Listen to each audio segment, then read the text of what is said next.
Good evening, ladies and gentlemen, and welcome to Radnor Memorial Library.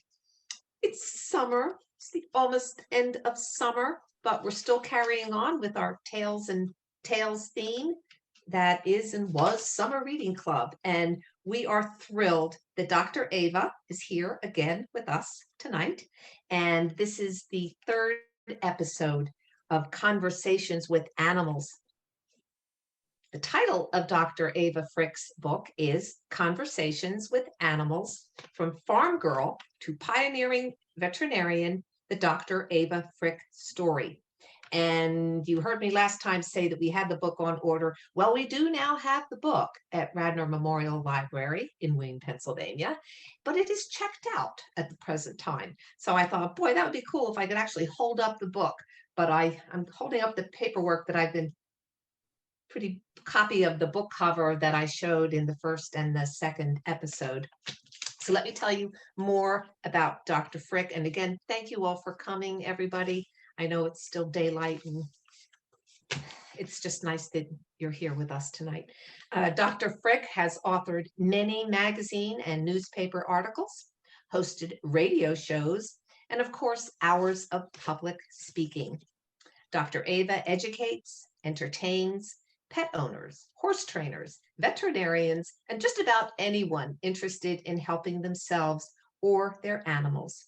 It could be nutrition, herbs, pain management, animal chiropractic, and rehabilitation.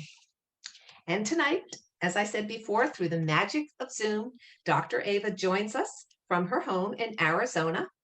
And tonight's topic is helping senior pets age gracefully and keeping their older bodies mobilized.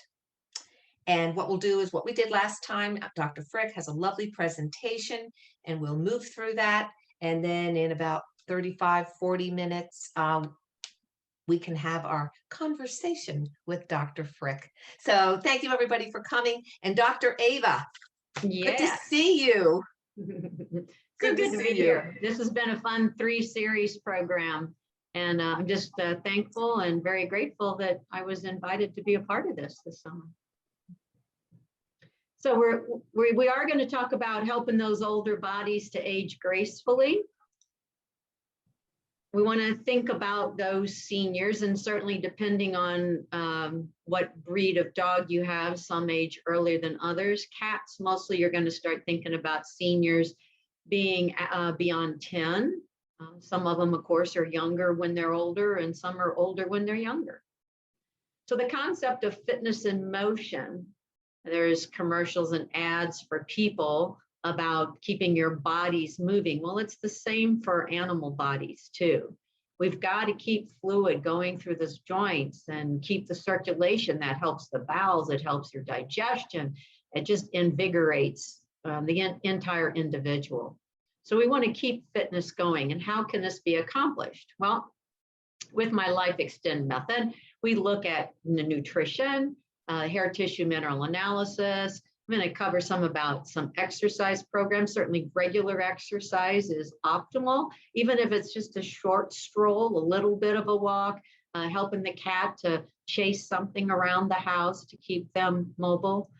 Chiropractic, from my perspective, is necessary to keep those bodies moving correctly. Massage and then also acupuncture too is very, very beneficial. So in last month's program, we talked about nutrition and also about the hair tissue mineral analysis. So just as a little bit of a review, from the nutrition perspective, the one thing you can do is to feed better quality nutrition to your animals. So looking to get real food, not using processed food. If you do have to resort to a kibble, it should be a baked kibble and not extruded. And it'll definitely say on the label that it's baked. And anything you can do to add some raw with that is just going to help them a whole lot. We also talked about the hair tissue mineral analysis. This is certainly painless because it just involves clipping the fur or shaving it. And this is actually an analysis of the genetic blueprint of that particular individual during a recent period of time of 3 months. So this can tell us what's gone on in the past 3 months, which of course is accumulation of the 3 months before that and before that, before that. So it's like having a crystal ball. We can see where the body's been and then also give a projection of what would happen if this wasn't changed. But most importantly, it offers to the veterinarians a way to customize nutritional recommendations. So every person's pet is being treated for their own specific self, not based on a group of this breed, this age, that type of thing. So there are many things that a traditional veterinarian would share with you as your animal is aging. Certainly they'll start somewhere, depending on the clinic, between 5 to 7 years, talking about annual blood tests. And then they have senior panels. So there you'd be looking at liver function, heart, kidney, thyroid assessment, endocrine indicators on that test, any kinds of infections, what the red cell count is there an anemia, typical things like that. But the blood tests, of course, are only what's going on that minute of that day whenever the blood's been drawn. So it doesn't give as broad a picture as what the hair analysis. And then also radiographs will commonly be taken, or ultrasounds, other diagnostic tests to determine out what kind of a condition or something is going on in the body. And they'll offer up pain medications, maybe some cognitive treatments in the way of different drugs if your animal is seeming to have the cognitive dysfunction. They'll certainly discuss senior diets. Mostly it's going to be from a well-known veterinary food company, typically.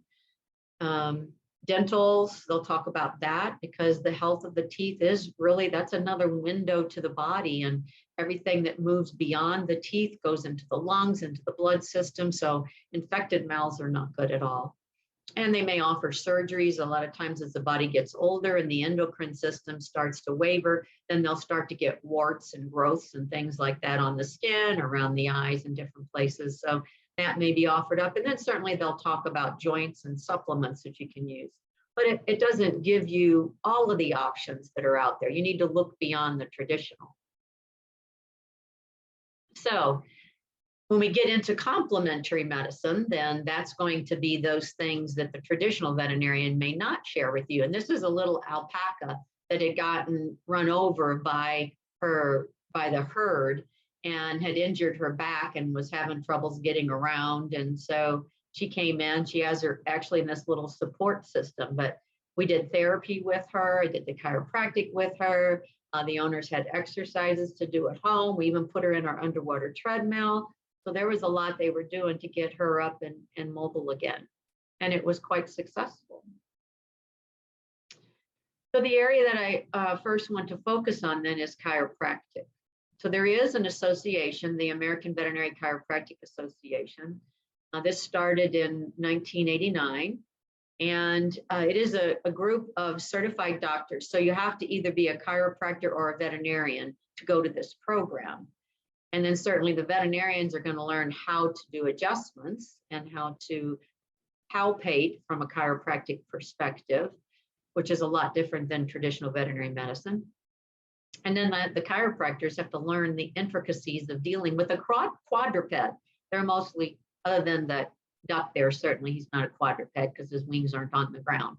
So, but mostly as humans, we're bipeds, and then we deal with the animals that have 4 feet on the ground. So the dogs, the cats, the horses, like the little alpaca, anything that's 4-legged or that has a spine. So even snakes, I mean, those are animals that can become injured too, that might need to be adjusted.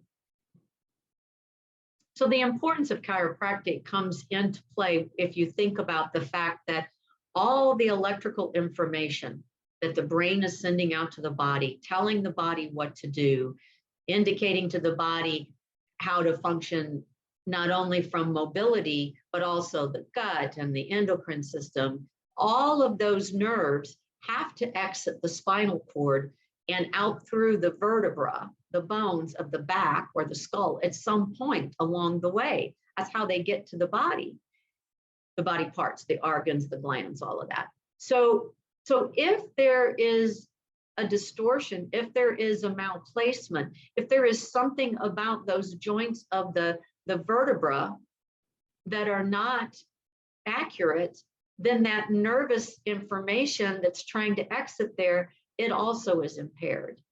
And so when we assess chiropractically, we're looking for motion or lack thereof, and we address what's called the motor unit, which are two of the bones plus all the soft tissue that's associated with those bones, and then the space between those bones where the nerves are coming out. So we look at all of those different motor units throughout the entire body. We also assess the continuity of muscle, like, is it weak? Is it too hard, too firm? Because what'll happen if one side's not working well, the other side is going to try to help pull it along. So those muscles will get tighter. There's trigger points. So a lot of different parts of the tissue, a chiropractic veterinarian or a chiropractor certified in the animal chiropractic are going to look for much differently than what a traditional doctor does when they are looking at a lameness or paresis, meaning having difficulty walking, dragging the feet, or paralysis, any of those things. So the other cool thing about chiropractic is that oftentimes the results are instantaneous. The animal gets adjusted and immediately they can shake and they can walk better, they can move better, they feel better, they're brightened up. Some of the horses that I've worked on, as I'm working on, they actually will turn around and like look at me and like say, like they're saying, thank you for that. And so it's a great way to be everybody's new best friend. All right, another area, and I'm not sure, like on my screen, I have all the people's pictures here lined up. So it kind of obscures part of the screen, but hopefully you can see because there's some cute kitty pictures on here. But I want to talk about massage a little bit, and also the importance of starting at the feet, at the paws, because just like on our ears and their ears, every body organ is mapped there. So are they on our hands and feet. So the front paws and the rear paws of the animals. So we can focus on massaging those and addressing acupressure points, which are acupuncture points as well. But you can apply pressure to help change function remotely in an area of the body. There's also an ear massage, and I've used this a lot when I would have clients that do agility, and because they would get nervous, the dog would get nervous. And so then the dog is like, it's like everything's cool at practice and everybody does well, but then when it's time to go into the arena, then because the owner's nervous, then the dog gets all wagged out too. And of course, there's a lot more commotion going on. So before they go in for their performance, I have the pet parent then take some deep breaths and kind of calm down themselves. And then as they're doing this ear massage, I have them imagine that it's happening to their ears too, because you can take your ears and pull around on them. You can actually do that to help get rid of a headache, but you can stimulate those organ points, and it really does help the heart to slow down. So I just start close to the head with my hands, my fingers curled, and I grip the ear in between my thumb and then my curved fingers, and I'll work from the head and very slowly work out to the end of those ear tips, gently stretching it. And I'll do that over part of the ear and then a little more of the ear, and then I'll do it in 3 runs. Then I'll do that a couple times and just going very slow and breathing very relaxed. And it's a pleasure for the animal as well as the human counterpart. And they generally can go in there and perform better. But anytime a dog would get nervous, like if they're nervous in a car, you can do that kind of thing, whatever that kind of situation is. The only times when it's usually not very successful are ones that have had chronic otitis. So ear infection after ear infection after ear infection, they're very ear sensitive. And a lot of them get to where they just don't want them touched at all. So for those poor critters, then mostly the dogs, then they're not going to enjoy that. But for everybody else, it's a good thing. Right. So the other thing I offer up too is what we call the Paw Spa. So it's a little bit of what I was describing for the ears in the paw there, reflexology. So we use essential oils in with warm water. And we used to use some of those little portable water dishes that you have for dogs when you go camping because they were soft. And if the dog stepped on it, it didn't like flip the whole thing over. So we'd have 2 of those and we would mix with the warm water and we would add in the essential oils. And this helps several ways. One is that when they're out walking, their feet are getting in many chemicals, toxins, things that you don't really want to have on their body. And then they bring them into the house as well. So then it gets on your carpet and your floors. So this is a way to really help to clean their paws, but also it's antiviral, antibacterial, very tonifying, helps the immune system and the digestive system as well. And it's just a really relaxing time for you to work with your pet. And of course, then your hands are in the warm water with the essential oils. So you're getting some therapy too, and really helps reduce the mental stress, which now with kids going back to school and parents now focusing on different schedules, many parents that maybe were teachers and they were off and now they're gone. So those animals, the dogs and the cats, they're going to have a lot of uncertainty and wondering why the schedule's different. And are you going to come home? Are you going to come home on time? So these kinds of things will help from that perspective. So this is the directions, and this would be like your recipe. So it's a teaspoon of Epsom salts that we would put into the bowl, and then you're going to add the essential oils and then the fairly warm water to help dissolve, and enough water that it's going to cover the paw that's in there. And for the smaller dogs, you can a lot of times get both front feet in one bowl and both back feet in another bowl. So you can use 2 bowls and do them that way. Sometimes for the really large dogs, their paw is so big that you can just do the fronts or the rears at a time. Hard to do 4 at one time, but you might figure out a way to do that. If it's a dog that can't stand up or a cat that doesn't want to, they're going to probably flop on their side and just lay there like, oh, I'm being tortured. You can a lot of times soak a towel or a washcloth in that solution and then wrap it around their paws and then like put a Ziploc bag over that. And then they'll lay there with those. Kind of like when you go to get your hands done, you dip it in the wax and then you put them little mittens on, the gloves on, all that. So they kind of sit there like that. And we're just talking 2 to 5 minutes. So it's not a long time that they would be down. And then while they're doing the soaking, then you can do some massage in some other areas. So once you take the paw out then of the water, you're going to pat it dry. And then you start using clockwise circles. You're going to go between the divots of the toes and around the toes and that big plantar or palmar pad that's on the bottom of the feet. You're going to make circles on each of those. And you want to don't use your fingernails and press in because that would be uncomfortable. You want to use the pad of your thumb as you're making those circles. And then if you find an area maybe where it seems a little harder or sensitive, you'd back off a little bit and then gradually increase the pressure in making those circles until it softens. So as you do this over time, then the pets get to where they like the routine and they know it's going to happen. And it's not like you got to chase them down and drag them out from under the bed or anything. You know how they are, just like kids. So as always, because it is a library program, I've included some books in each of my presentations. So here's a couple different books that you could look to if you were interested in doing a little bit more of the reflexology on your critters.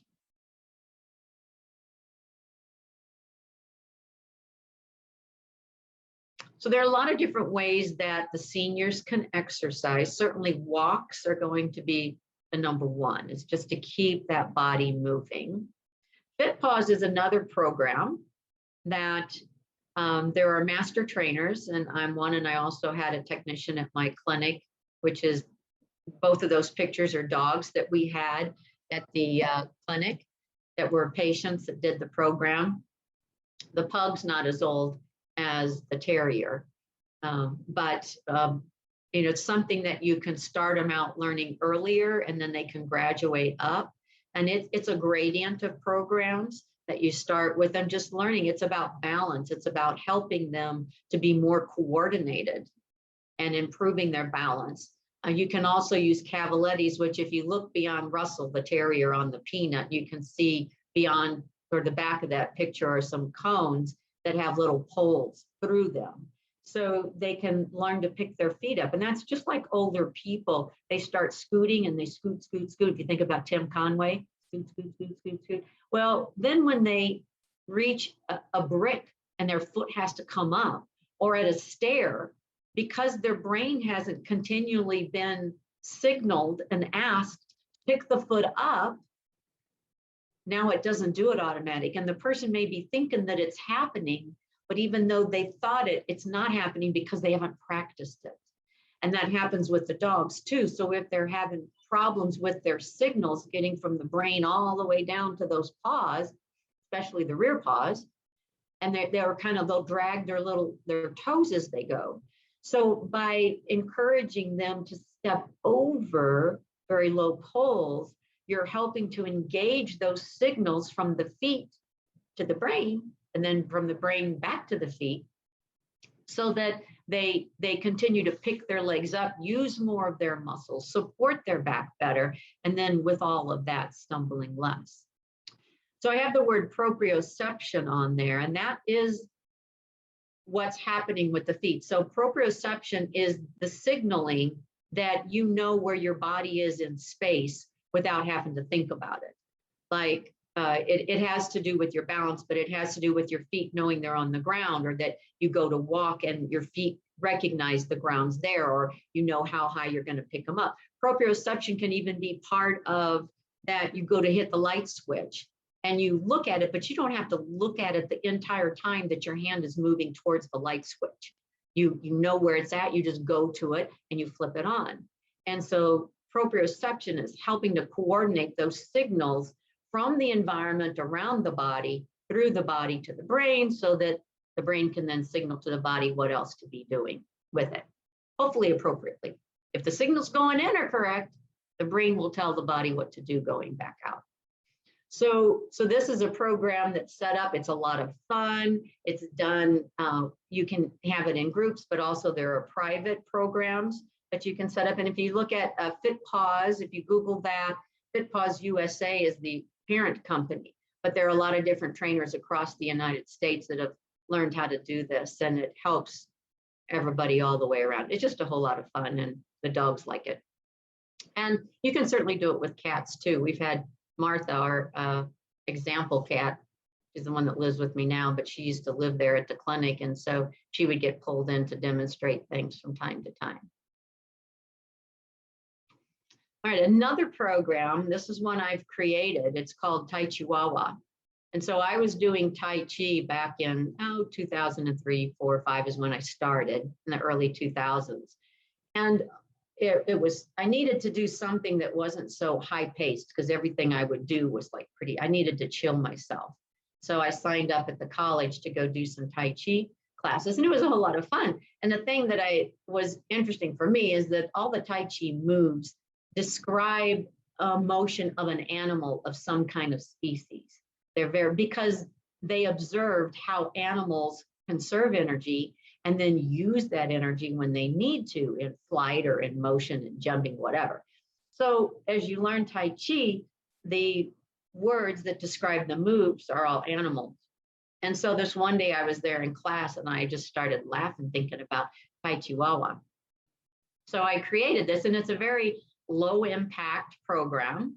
You can use it on all different kinds of species. It improves the circulation, just like doing Tai Chi for us. Helps the blood move around the body. It helps the nervous system. And it's really good for those older bodies because it too helps with balance. It helps with the coordination. And really, when I got done doing my Tai Chi classes, I would feel as invigorated, muscle invigoration, as when I went to the gym and lifted weights and pushed the weights. So it really does engage the oxygen getting all the way out to the tissue. And that's what helps keep things healthy, as well as having oxygen. And a lot of good oxygen helps with healing, with repair. A lot of good oxygen helps reduce the likelihood of cancer. All of those kinds of things are just super important. So we want to try to maintain good posture, and doing exercises along with chiropractic care is one way for that to happen. So I have for you here, and I'm hoping this is going to work. Yep, okay. So can you hear this? Can you hear the Tai Chihuahua talking? Not yet, Dr. Ava. Okay. So I will have to talk for you then. So this is showing an older dog on a peanut. And you can see my fingers are kind of already placed in part of the program. And this is a younger dog, so he didn't need the peanuts. And you can see in this one, my hands are a little bit opened up. And so that one is one where we're doing the fan. Some dogs will be on the ground, other ones like the Chihuahua is elevated. So you want to make sure that you're making it comfortable for yourself.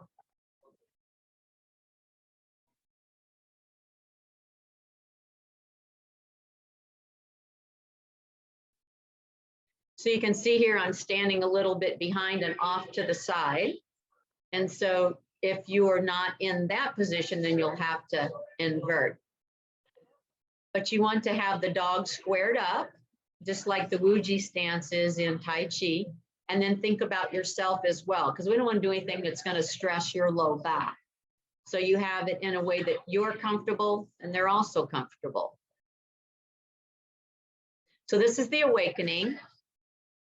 It helps to stimulate the nervous flow throughout the circulatory system and then reconnect the body through those meridian pathways. So Tiny here after this is going to be very relaxed and help getting that circulation through the body. So a lot of times because they are becoming more comfortable, you'll see them yawning. Their respirations will be slower. Their eyes become soft. They're not worried about what's happening. So after the awakening, then we have what are called the moves. So we're taking those legs and feet and moving them through the different programs. And generally, you're just going to start with little movements, and then as they get better, you can extend those motions. So play in the water is first. Tag the dragon is our second move. Swing the monkey is the third. And then the fourth is spread the dirt. Then we have the closing program. So we just go on either side and sway back and forth.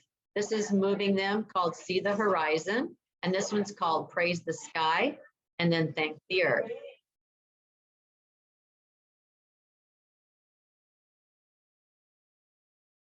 So in my program that I have that you can get, I have the directions all the way listed on there for you.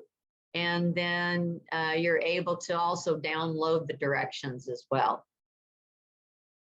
So it's a fun thing. The animals like it. The humans enjoy it. The cats love it. I had a technician that had a rat that had some problems with his brain. It was like he would have seizures, but he loved this. The guy would do this on his rat, and he could tell when he was starting to have one, and he would do it on him, and he would calm down, and it would help him to not have the seizure. And I also had a couple different clients where they did it on their cats, and the cats would get to where they would come by and then back up to them. Like, okay, it's time to do that. Whatever that is that you do, it's time to do that. Alrighty, essential oils are also another way that you can help to reduce stress and anxiety in the older ones. Sometimes as they're losing their hearing or their sight's going, they start becoming more confused and stressed. So we can use essential oils for that. There are also essential oils that are good for pain, like the frankincense and the copaiba. And then for those that have the cognitive dysfunction, where they're seemingly, and this could also be somewhat associated because of the vision and because of the hearing, but there are some that will get out in their yard and then they just stand there and look around like they're trying to remember where they are or where they're supposed to go, or like, who am I kind of a thing. So there are also essential oils that can be used to help with focus. And the oils can be used topically and they can be put in diffusers. and then permeate through the air. And so you can decide which ones that you like to smell that the animal seems to improve the most with.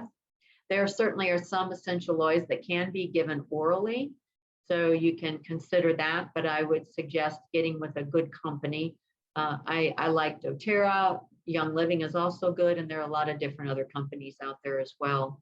But you certainly want to make sure that the oils are being tested so that you know exactly what's in there and that they haven't been vandalized. Lavender is one of the ones that have been adulterated so much over time that I find very few dogs that when I do my energy testing that really like lavender. And I think it's because it's been as a perfumed product in so many things that it has a little bit of a negative connotation. But there's a list of those. There are some other things we can do to help the stressed and those that have cognitive challenges. One is to keep your routine at home the same. That helps them to be stable. Even some of them, like once they get to where they don't see so good, you can't rearrange the furniture in the house. You got to keep things where it is so they can move about by memory, not by vision, because the vision isn't there. Also, as with any older body, we want to support the endocrine system.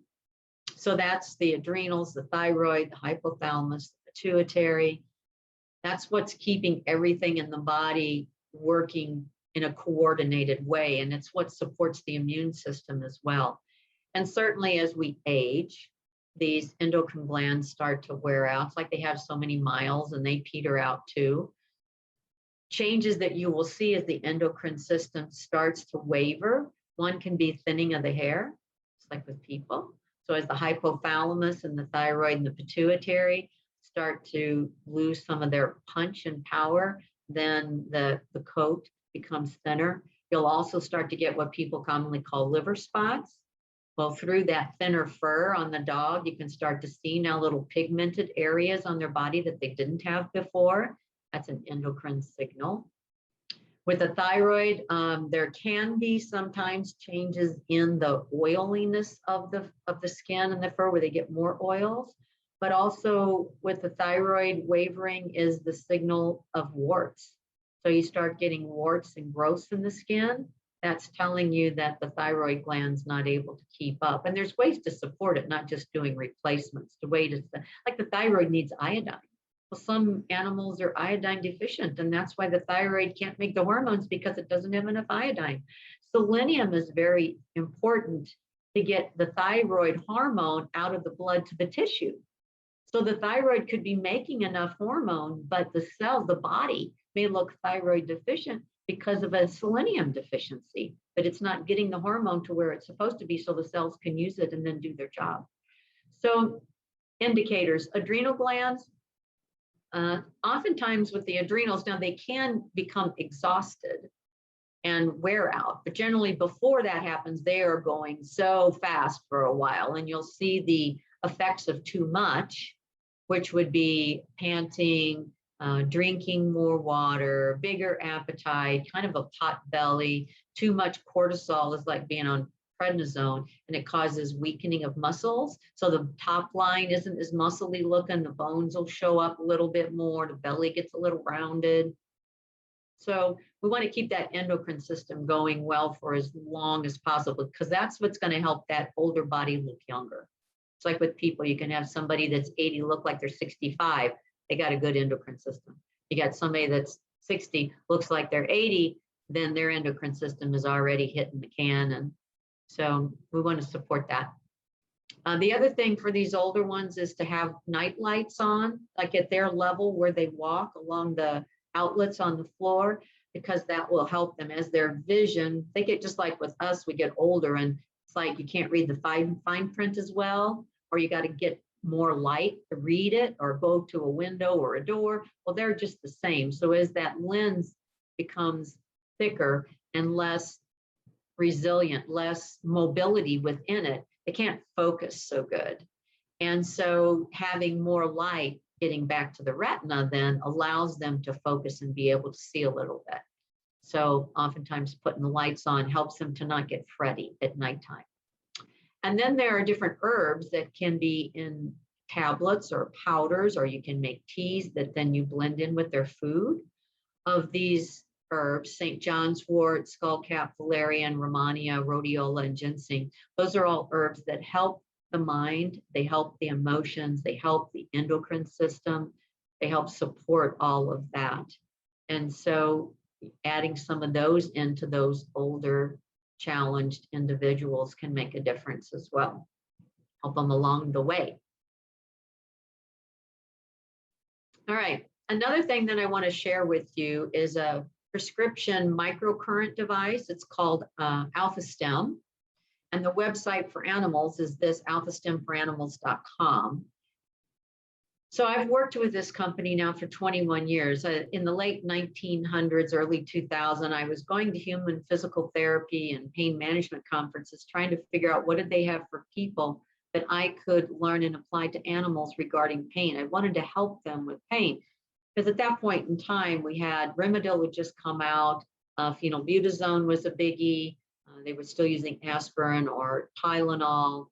And prednisone, that's pretty much what we had for pain that was in an oral form. So I was looking for other things. And of course, by now I'm already doing the chiropractic and doing the PT and the massage and ultrasound and that. So I met up with Electromedical Products International at one of these conferences, and their particular device is called Alphastem. It's because the alpha waveform is what is moving through our bodies when we're relaxed, calm, life is good, there's no pain, you're not stressed. That's where we want to be. The other waveforms that are also present that are measured in EEG, so like electroencephalograms, which are done to look for seizures and things like that, and now they can use functional MRIs, and instead of having blips on the page out looking like a graph, it's actually colored sections of the brain. So in addition to the alpha, we have beta waves, gamma, delta, and theta waves. And so they each represent something different that's going on, whether or not you should be sleeping or whether or not you're in a high functional, very energetic, active brain state. They each have different reasons that they're there that we key in on. But the one that we want to be able to resort back to is the alpha wave. And if you can't get to that alpha wave, you can't get the pain to go away. You can't find the calmness. You can't get out of the anxiety attack. And so this boxer here has the Alphastem ear clips on, and that's where you put these little clips on the ears, same way with the people. And it is a proprietary waveform designed to reintroduce to this body to like reset that alpha wave pattern going throughout the brain, which then emits it throughout the rest of the tissue too. So we live in this sympathetic fight or flight state. And what we want to be in more is the parasympathetic, which is the calmness. It's the zen. It's the when you digest. It's the when you're not fearful of your life. And that's what the Alphastem can help do. Those essential oils can help do that. The massaging can help. The chiropractic, acupuncture, all of those modalities can help get an individual to that point. And when we're there, we're relaxed and calm, and life is much better. So this is another one of the many tools that I have that's about extending lives. And one thing I wanted to discuss before we end off is that we need to make sure that the nails do not get too long. You don't want the nails actually touching the floor when the animal is standing. Now, cats can retract their nails. So mostly their nails that are too long has to do with them scratching us old people, and then we're a bloody mess, for the cat, or getting them caught in the carpet or something when they go to do their thing. So because cats can retract them, it doesn't interfere with their proprioception. But dogs whose toenails get long, what happens is that nail gets longer and longer, and now it touches the ground. It starts to push the toes upward. Now these toes, which should be supple and are reading, not that they know they're reading the individual, but this is what the feet and the toes do. It senses the ground, and then by the flexibility in those digits, sends a message to the brain telling the body how high to pick the foot up. You know, is the ground surface even? Is it irregular? Are there rocks? Can I just gradually pick it up a little bit, or do I need to pick it up a lot in order to get over whatever it is or to move through wherever they're at? So as those nails get long and long and long and long, some I've even seen some where the nails curl, fluffy haired paws, the nails were allowed that curl back into the pad and had to be cut out of their pads. So keeping those nails trimmed up, and it's one of those things that you have to start, it's best to start when they're young and start doing that Paw Spa and getting them used to having them handled in a gentle, relaxed way so that they're not all weirded out when you want to trim their toenails. The other thing too is that giving them something to chew on, something that entertains them, a bone with something in it while their toes are being trimmed helps, because then they're not focused on what you're focusing on. They're busy thinking about the bone that they're chewing on and the treats that they're enjoying. And then sometimes they're a little more fearful if the feet are picked up, allowing the foot to stay on the ground and then trimming them that way. So we want to be able to keep those feet in as much a normal functional position throughout their life. And that's going to help their balance and help them to not slip and fall as they're older, which just like with older people, you know, they fall and you get a hip broken. Well, it's usually the beginning of the end if you're way up there in age. So we want to prevent that with our four-pawed friends as well. So keeping those nails short and trimmed up is very, very key. So there's a few of us in the chiropractic realm that are called the toenail Gestapos because we're focused on that. And that's one of the things in my practice, because it is so important, we trim toenails for free. Everybody comes in because it's such an important thing. I wouldn't ever, animals that used, when I did surgeries, they always got their toenails trimmed while they were asleep. Man, take advantage of that time and get them done very nicely. And then you can have, there's Dremels that you can, just a carpenter's Dremel. It doesn't have to be some fancy pet something. And then use the little sand blades and you can smooth them off that way. So it's a very, very important part of helping their joints, mobility, function, all that stay optimal. So that's the program that I had for you today, and willing to open this up to conversations. Thank you, Dr. Frick. That was wonderful. Oh, I had to make notes here because let's see if we can change our view here with everybody or anybody who would like to ask a question of Dr. Frick. But I have to first say that, first of all, I've never heard of Alphastem. Very interesting. But if you would have, 2 years ago, I had a woman come and do a program in the summer using those doTERRA essential oils. And if you would have told me that 2 years later, I would be on Zoom talking with the doctor in Arizona, talking about essential oils being used with cats and dogs, and I would have, so the world is so unpredictable. Just a comment. I just can't believe that, you know, we treat ourselves royally, and we sure do treat our pets royally with cardio canine programs and hair analysis and chiropractic treatment. This is all just amazing. Any comments from anybody or questions? Denise, Linda? Dr. Want to unmute? Or John? Yeah, John?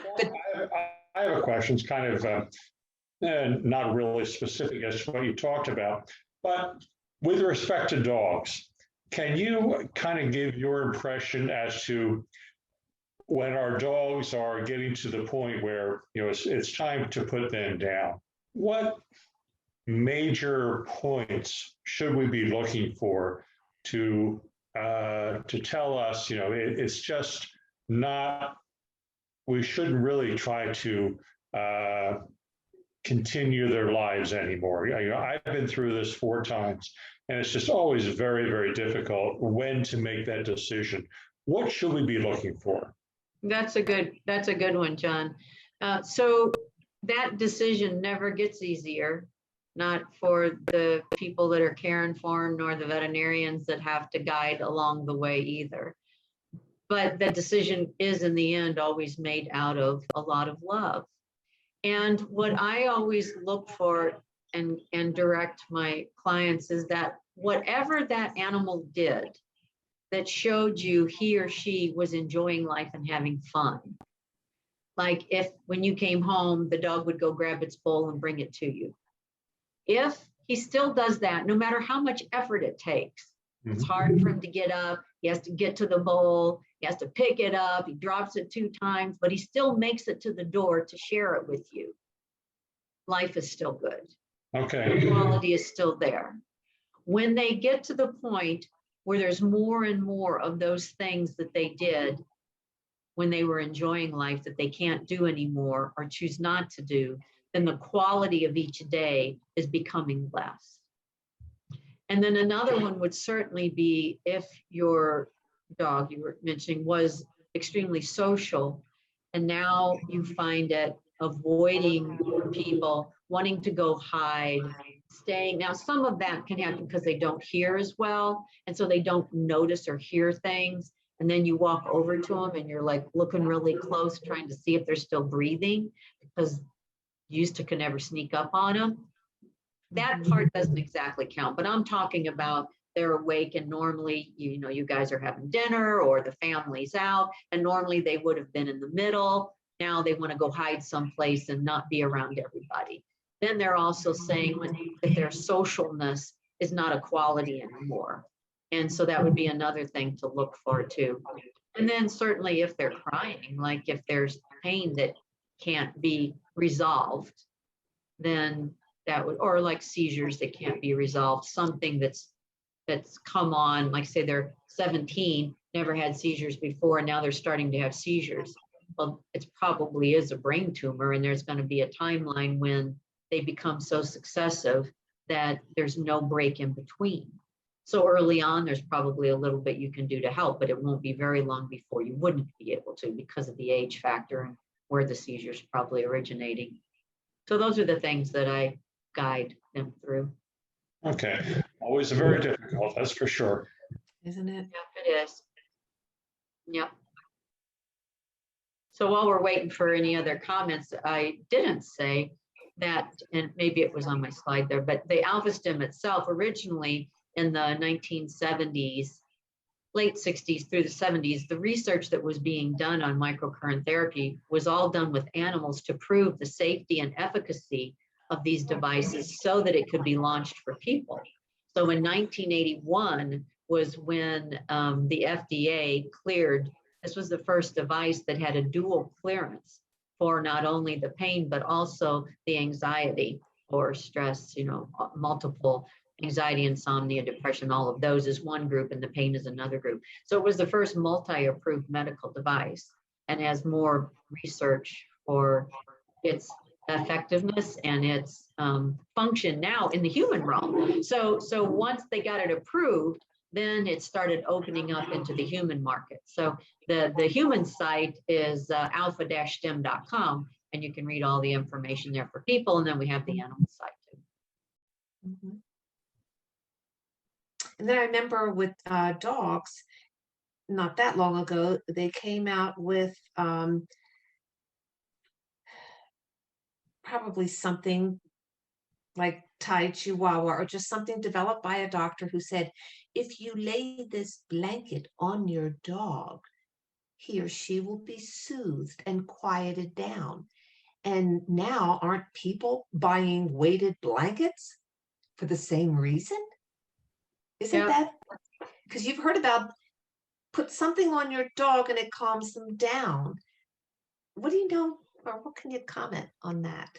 Well, from the perspective of seizures, a lot of times we did that. I mean, early on was to put a blanket over them and then it would help them be contained. And I think even when you look at individuals that are on the autistic spectrum, oftentimes having something around them when they get ramped up is very comforting. Just like the thunder shirts, the same kind of concept. It brings the individual connection to their body.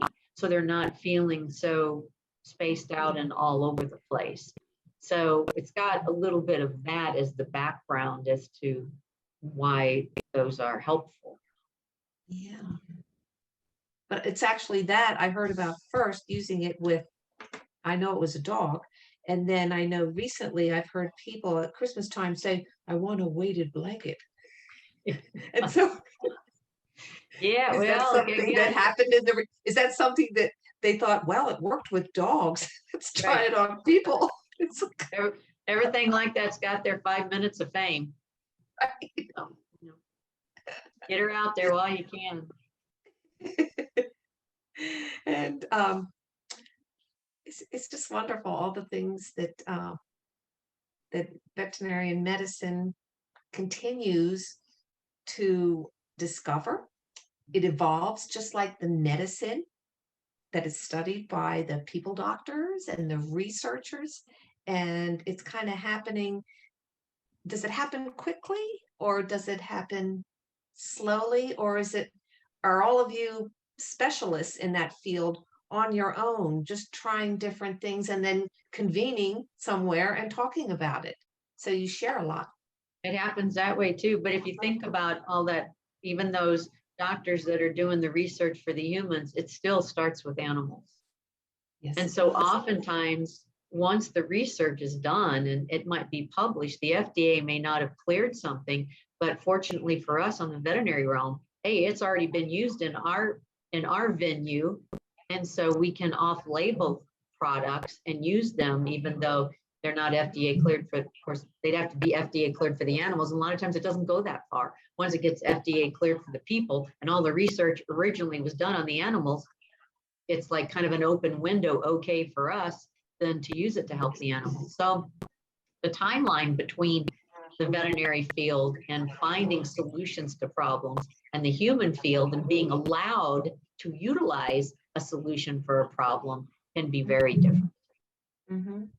But then I'm so glad you mentioned that. That never occurred to me because we look at the medicines that we give our dogs and our birds, and you say, oh, this is a people medicine. And then you look it up, but it hasn't ever occurred to me that initially these trials were on animals. And Right, it's wonderful that it comes full circle and doctors and research having that knowledge from the beginning. Mm-hmm. Yeah, so that those that gave their lives, there's ones of their own that can benefit from it. So and be helped, whether it's cancer or anti-inflammatory or autoimmune diseases, autoimmune diseases, and any other parasites. any questions from anybody? Any comments from all the people in the room here? It's been wonderful. This is here's my book, Conversations with Animals, and this was a very wonderful thing this summer, just something that we could look forward to. And I'm glad we finally have the book. I told you it's circulating and someone even put a hold on it. And I'd also like to give a shout out to Ron Cool, who I met 10 years ago, and we continued to connect on LinkedIn. And I was so lucky, fortunate to discover this book. Perfect timing because our summer theme was Tales and Tales. And boy, if you ever come to Pennsylvania, you've got my number, or send me an email. I would just really, it's been wonderful. Anybody else, any comments, questions? We're very fortunate that you gave your time and very fortunate that you allowed us to record this for posterity and for all the people that garden in the dark. They can tune in at a later date. Thank you so much, Dr. Frick. It's been wonderful. And everybody, Conversations with Animals available online. You can give a shout out if you'd like to right now about your website. Yeah, it's there on this screen. It's lifeextendmethod.com. And they can certainly go to the website, go into shop for books, and I will autograph it for you. Okay. All right. Well, thank you so much. We have the hardback, we have the softback, we have the ebook, and before the end of the year, we will also have an audio. Okay. Oh, that's wonderful. That's great. Good luck to you, Dr. Frick. Thank you so much.